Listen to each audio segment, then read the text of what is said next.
Selamat datang kembali para novelers di channel Bacain Novel. Kali ini Mimin akan lanjutin kembali bacain alur cerita novel, Fernando Menantu Kaya Raya, sambungan dari video sebelumnya. Tapi sebelum itu, jangan lupa bagi yang belum subscribe silahkan di-subscribe, agar Mimin makin semangat upload alur cerita novelnya. Dan jangan lupa juga, aktifkan tombol loncengnya agar kalian tidak ketinggalan update terbaru dari channel ini. Selamat menikmati alur ceritanya. Bab 87. Gluk gluk gluk. Tidak lama kemudian, seluruh anggur putih yang bercampur dengan potongan kartu di dalam mangkuk tertuang habis di mulut Abidin. Ohok, ohok, ohok. Abidin menekan lehernya sendiri, dengan sekuat tenaga batuk, wajahnya memerah, ingin mencoba untuk mengeluarkan potongan kartu dengan cara batuk, tetapi tidak ada efek sama sekali. Fernando, kamu sampah. Kamu memukulku sama saja dengan mencari mati. Ohok ohok ohok. Sepasang mata Abidin memerah, amarahnya membara. Fernando, kamu sangat tidak tahu diri, bahkan seorang Abidin berani ia pukul. Laki-laki kasar. Semua orang memandang Fernando, seperti melihat orang mati. Dengan latar belakang yang dimiliki Abidin, sangat mudah baginya untuk membunuh Fernando. Menyingkir. Fernando mengangkat satu kakinya dan menendang Abidin ke sudut lain, dan kembali menatap semua orang. Pada akhirnya, pandangannya tertuju pada Eddie. Ketika Eddie sadar bahwa Fernando menatapnya, dia menyeringai. Fernando, jangan-jangan kamu masih ingin menghajarku kan? Fernando menghampiri Eddie tanpa menjawab. Eddie tidak takut, sebaliknya, ada kegembiraan tampak di matanya. Fernando, kamu adalah orang yang mengandalkan kekuatan, hanya tahu bagaimana menang dengan kekerasan. Dia melepaskan jasnya, memperlihatkan otot-ototnya yang kuat, yang terlihat sangat gagah. Saya memang sudah memiliki kebiasaan berolahraga sejak masih kecil, dan itu terus berlangsung selama lebih dari 10 tahun. Eddie menekuk tangannya, untuk memperlihatkan otot bisep yang kuat, matanya penuh kebanggaan. Tidak hanya ini, aku juga telah belajar kickboxing dan jujutsu, orang biasa sama sekali bukanlah lawan saya. Wow, otot-otot ini sangat gagah. Walaupun tadi Eddie memakai setelan jas, tapi bisa terlihat otot-otot kekar di dalamnya. Aku selalu ingin melihat seperti apa bentuk tubuh Eddie yang ada di balik jasnya, akhirnya hari ini aku mendapatkan apa yang kuinginkan. Melihat otot-otot Eddie, mata beberapa wanita tampak berbinar, tidak berhenti menelan air liur. Selain itu, dia juga berlatih bela diri, sekarang Fernando pasti sial. Iya, kali ini dia pasti akan kalah. Eddie, pukul dia. Pukuli sampah ini. Fernando, tidak lebih dari orang yang mengandalkan kekuatan. Seseorang berteriak. Eddie sangat menikmati tatapan kekaguman ini. Dia kembali menatap Fernando dan menjulur-julurkan lidahnya, matanya penuh penghinaan. Fernando, ayo, walau kamu memiliki kekuatan yang hebat memangnya kenapa, di hadapanku kekuatanmu tidak ada gunanya. Aku ingin kamu melihat perbedaan kekuatan antara kamu dan aku ingin kamu tahu bahwa berkelahi tidak bisa hanya mengandalkan kekuatan tetapi keahlian juga penting. Ah! Sebelum dia selesai berbicara, dia langsung berteriak. Dia hanya melihat bayangan hitam terbang ke arahnya yang tampak seperti kilat, yang kecepatannya tidak tertandingi, itu adalah pukulan tinju dari Fernando. Buk! Pukulan ini datang dalam sekejap mata, seperti bola meriam, memukul dengan kuat, keras mengenai dada Eddie. Dia bahkan belum sempat memberikan reaksi, dia terlempar sangat jauh. Brak! Eddie menabrak dinding, seluruh ruangan tampak seperti sedang bergetar. Sakit, sakit sekali. Dia jatuh merosot dari dinding, pantatnya jatuh ke lantai, terasa seperti tulang rusuknya patah. Keahlian. Apakah aku masih membutuhkan keahlian untuk menghadapi orang lemah sepertimu? Mata Fernando sinis mengarah ke Eddie. Meremas tinjunya, dan berjalan ke hadapan Eddie. Titik. Dia mengulurkan tangannya dan meraih leher Eddie, seperti memegang ayam, dan mengangkat badannya naik ke atas. Untuk melawanmu, kekuatan saja sudah cukup, tidak diperlukan keahlian sama sekali.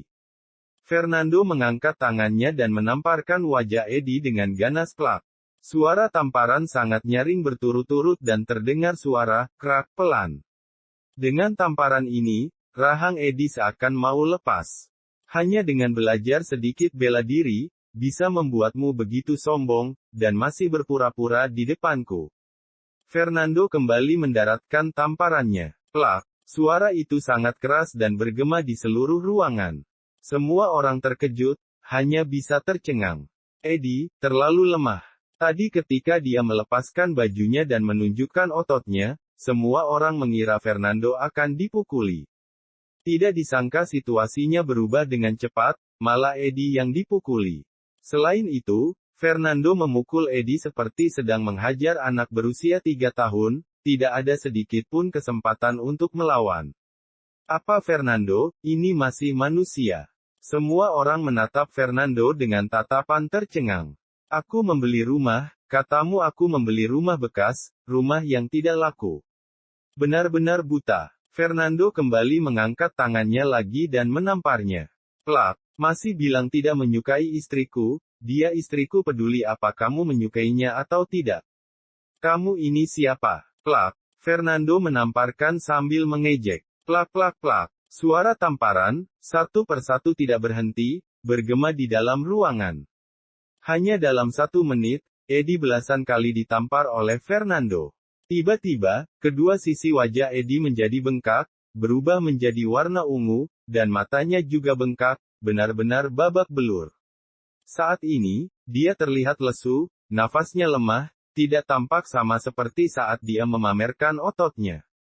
Ingat apa yang kamu katakan terakhir kali di restoran Laguna Biru, ketika aku pindah ke rumah baru nanti, berikan hadiah uang. Fernando melemparkan Eddie ke lantai seperti anjing mati. Dia menepuk tangannya dan merasa puas. Oke, sudah berakhir, ayo pulang sayang. Saat ini, Sarah masih terkejut. Sayang. Dia benar-benar tidak menyangka Fernando tiba-tiba mengeluarkan tangan dan satu persatu menghajar Samsul, Abidin dan Eddie. Ini bukan perkelahian yang sepele, setiap orang dihajar dengan parah. Samsul kedua belikatnya dipatahkan. Abidin ditendang dan meminum patahan kartu. Eddie dihajar hingga babak belur, diperkirakan tidak lama lagi dia sudah tidak berani untuk bertemu orang. Sayang, bukankah itu sedikit kejam? Sarah memandang Fernando, tetapi dalam hatinya merasa lega. Orang-orang ini adalah orang yang dibencinya. Apanya yang kejam? Fernando tampak bingung, orang-orang ini, yang mana yang tidak menindasmu? Aku cukup bermurah hati, sudah tidak perlu dibahas lagi, ayo kita pulang. Fernando melingkarkan tangannya di pinggang Sarah dan keluar dari ruangan. Setelah dia pergi, ruangan itu masih sunyi.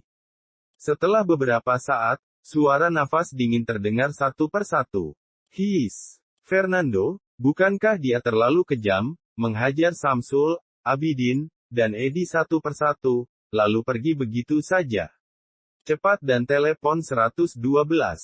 Akhirnya, seseorang bereaksi dan menelpon 112. Telepon 110 juga. Seorang teman mengingatkan, Fernando, telah melukai 3 orang, harus ditahan, ditambah menggunakan koneksi, bukan tidak mungkin untuk memasukkannya ke penjara. Jangan telepon 110. Abidin bangkit dari lantai, wajahnya memerah, dan dia tidak berhenti batuk, uhuk. Jangan telepon 110. Hari ini aku sangat dipermalukan, aku ingin balas dendam. Mata Abidin menjadi merah. Jika kamu menelpon 110 dan membiarkan orang tidak berguna ini masuk penjara, siapa yang kucari untuk membalaskan dendam? Mendengar perkataan ini, teman yang akan menelepon polisi meletakkan ponselnya. Fernando, aku akan membuatmu mengerti apa yang disebut penyesalan. Abidin melihat ke arah kepergian Fernando, kebencian meledak di matanya. Dalam perjalanan pulang, Sarah perlahan-lahan menjadi tenang, memikirkan apa yang terjadi barusan, dia merasa Fernando terlalu sembrono. Sayang, apa menurutmu Abidin akan menelepon polisi untuk menangkapmu? Wajah Sarah khawatir. Lagi pula, kekuatan keluarga Abidin sangat besar, jika dia menggunakan koneksinya, pasti akan menjadi sangat merepotkan.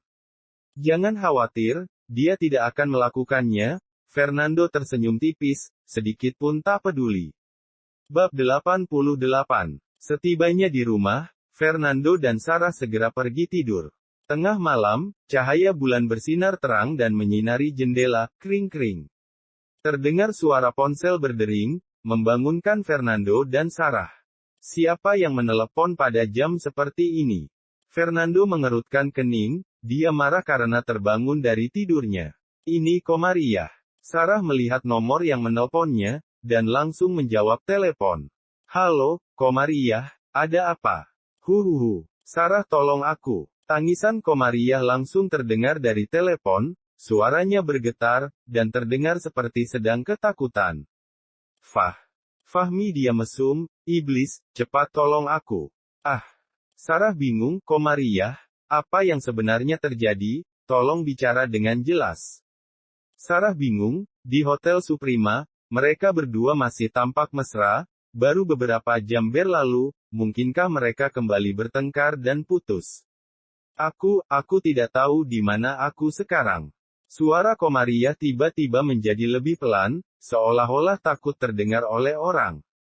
Ketika Fahmi dan aku keluar dari Hotel Suprema, Fahmi berkata ingin membawaku ke bar untuk minum, jadi kami pergi bersama. Aku tidak tahu, dia malah membawaku ke sebuah villa, dan di sana aku melihat Sakiman. Sakiman. Sarah terkejut, nama itu agak familiar. Itu, orang yang waktu itu bertemu kita di dunia fantasi, Sakiman yang mengendarai Rolls-Royce biru. Komariah mengingatkan dengan suara pelan, dan Sarah akhirnya teringat. Dia ingat bahwa Sakiman dipukuli oleh Fernando di sana. Apakah kamu ingat perkataan Sakiman dan Fahmi di depan pintu dunia fantasi? Suara Komariah bergetar. Perkataan apa? Sakiman dan Fahmi berkata, saat kamu sudah cukup bersenang-senang, berikan juga kesempatan pada paman Sakiman untuk bersenang-senang. Pada saat itu, perkataan itu sama sekali tidak kuambil hati, tapi malam ini, Fahmi akhirnya mengungkap sisi mesumnya. Saat berbicara, tiba-tiba Komariah berteriak menangis dengan keras. Iblis mesum Fahmi telah menyerahkanku pada Sakiman. Dia ingin aku tidur dengan Sakiman. Apa? Sarah tercengang, dia tidak menyangka bahwa Fahmi ternyata orang seperti ini, menyerahkan pacarnya sendiri kepada pria lain untuk bersenang-senang. Biasanya sama sekali tidak terlihat, bahwa Fahmi mempunyai sisi mesum seperti ini. Sarah, aku sangat sedih, awalnya aku masih memiliki kesan yang baik terhadap Fahmi, aku sudah bersiap untuk menikah dengannya, kenapa dia berbohong padaku seperti ini? Suara tangisan Komariah semakin keras. Dia juga mengatakan kepadaku bahwa aku tidak lebih dari sebuah mainan, setelah merasa bosan denganku, tentu saja akan diberikan pada orang lain. Kenapa? Kenapa aku bertemu bajingan? Sarah, aku sangat takut, cepat datang dan selamatkan aku, Komariah, jangan terlalu panik dulu, beritahu aku di mana kamu sekarang. Kata Sarah. Di sisi lain telepon, tiba-tiba sebuah suara, dengan seringai. Hei, kesayanganku, akhirnya aku menemukanmu.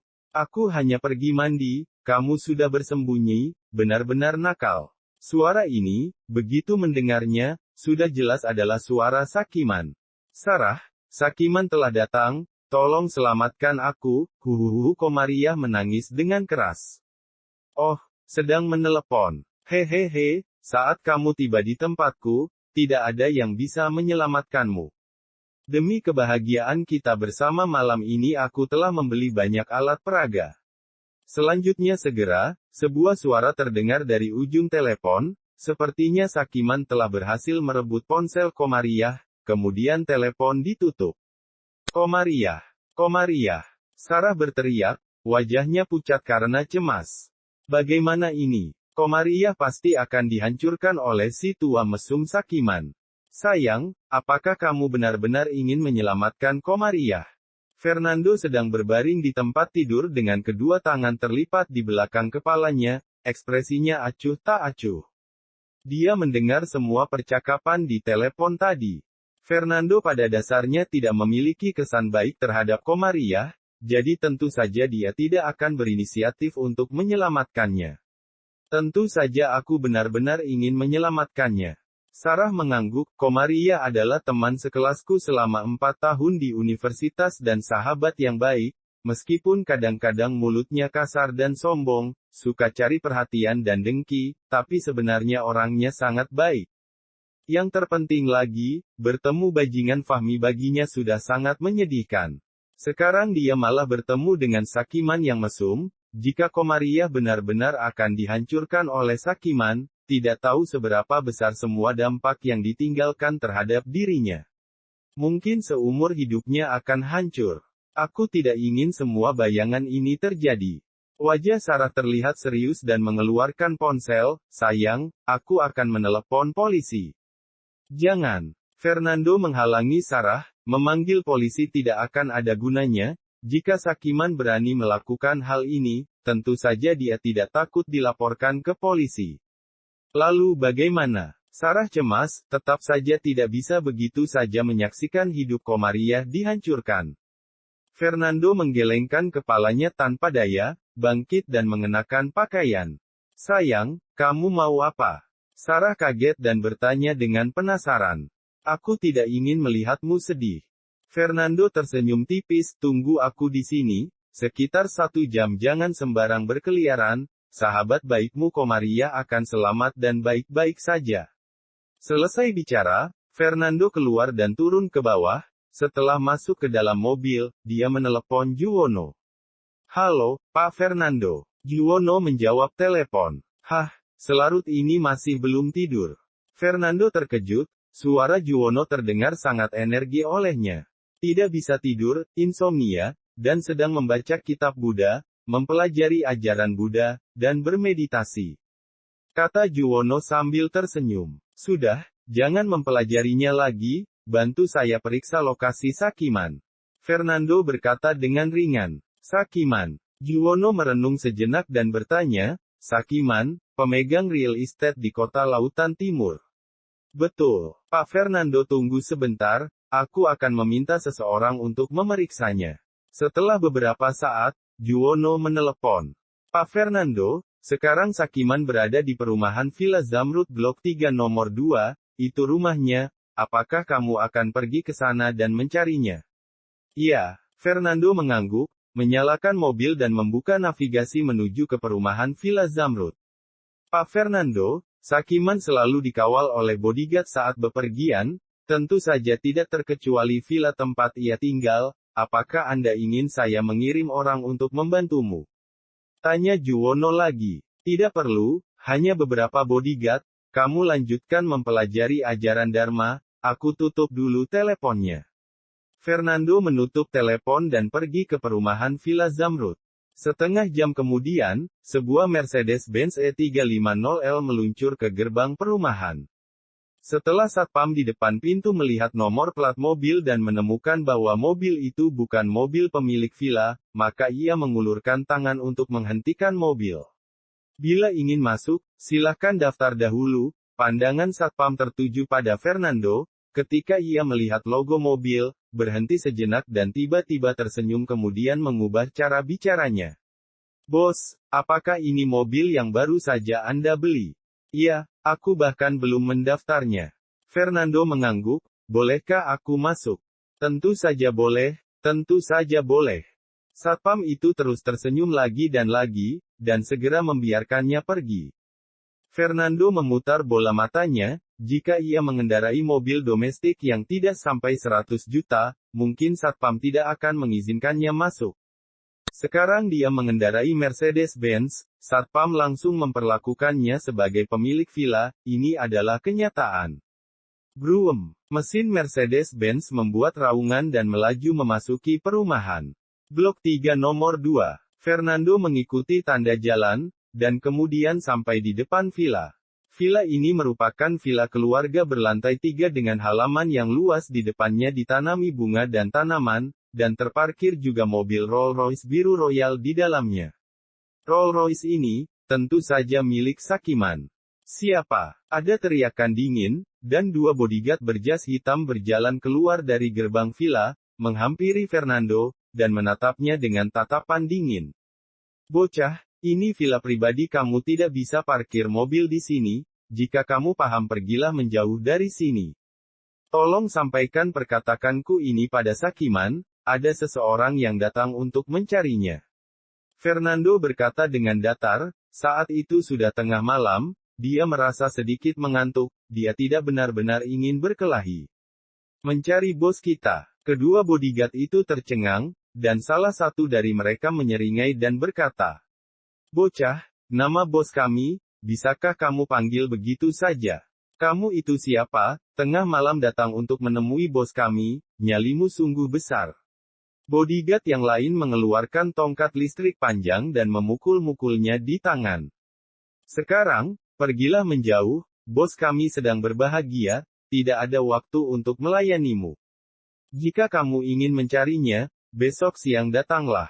"Apa-apaan ini, sembarang orang bisa datang mencari bos kami saat tengah malam." Begitu kedua bodyguard ini selesai berbicara, Fernando mendorong pintu mobil. Buk! Pintu mobil itu langsung membuat kedua bodyguard itu terlempar. Cek-cek, pintu mobil ini cukup kuat. Fernando mendecakkan bibirnya, kedua bodyguard itu bangkit dari tanah dan menyalakan tongkat listrik. Zat zat zat. Pada permukaan tongkat listrik terdapat arus listrik berwarna biru. "Bocah, kamu cari mati. Persetan." Memegang tongkat listrik dengan erat, kedua bodyguard itu bergegas menghampiri Fernando pada saat bersamaan. Ekspresi Fernando tetap tidak berubah, dia melangkah maju, seperti hantu, dan muncul dari arah sebelah kiri salah satu bodyguard. Buk! Dia mengulurkan tangan kanannya yang putih, meraih pergelangan tangan pengawal itu, dan mendorongnya pelan. Krak! Terdengar suara yang keras nyaring. Pergelangan tangan bodyguard itu menderita sakit yang parah, tangannya terbuka tanpa dapat dikendalikan, tongkat listrik jatuh ke tanah, tetapi ditangkap oleh tangan Fernando yang lain. Zat zat zat. Fernando menangkap tongkat listrik dan meletakkannya di leher pengawal itu. Gelombang arus biru. Seluruh tubuh bodyguard itu gemetar, mulutnya berbusa, kejang-kejang terjatuh ke tanah, dan beberapa saat kemudian langsung jatuh pingsan. Bocah, tidak tahu diri. Bodyguard yang lain sangat marah, mengambil tongkat listrik, dan bergegas menuju ke arah Fernando. Tapi nasibnya sama dengan bodyguard sebelumnya, bahkan tidak bisa berbalik menyerang, langsung jatuh ke tanah dengan sentakan, seluruh tubuhnya gemetar, mulutnya mengeluarkan busa, dan jatuh pingsan. Dengan keahlian seperti ini, masih bisa bekerja sebagai bodyguard. Wajah Fernando penuh dengan penghinaan, kemudian melemparkan tongkat listrik ke samping, berjalan dengan angkuh masuk ke dalam villa. Dekorasi villa Sakiman sangat megah dan mewah, total ada 3 lantai. Di tengah bagian atas, terdapat lampu gantung yang terang, di udara nyala lilin aromaterapi untuk membantu tidur, baunya samar-samar tercium wangi masuk ke hidung. Fernando langsung melangkah menuju lantai 3. Ketika dia tiba di lantai 3, Fernando menajamkan telinganya, mencari posisi, dan berjalan ke ruangan paling dalam. Brak brak brak. Fernando menggedor pintu. "Siapa?" Sebuah suara terdengar dari dalam, itu adalah Sakiman. Dengan amarah dia menjawab, "Buat apa mengetuk pintu? Bukankah aku sudah mengatakannya tadi bahwa aku sedang melakukan sesuatu?" Fernando berkata dengan datar, "Aku beri kamu waktu 30 detik, segera kenakan baju, aku tidak ingin melihat tubuhmu yang gemuk." Sakiman tercengang dan mengutuk, "Sialan. Siapa itu yang di luar? Siapa kamu, berani-beraninya mengatakan aku gemuk, bodyguard? Bodyguard!" Dia berteriak dalam waktu lama, tetapi tidak ada yang terjadi. "Bodyguard, di mana bodyguardku?"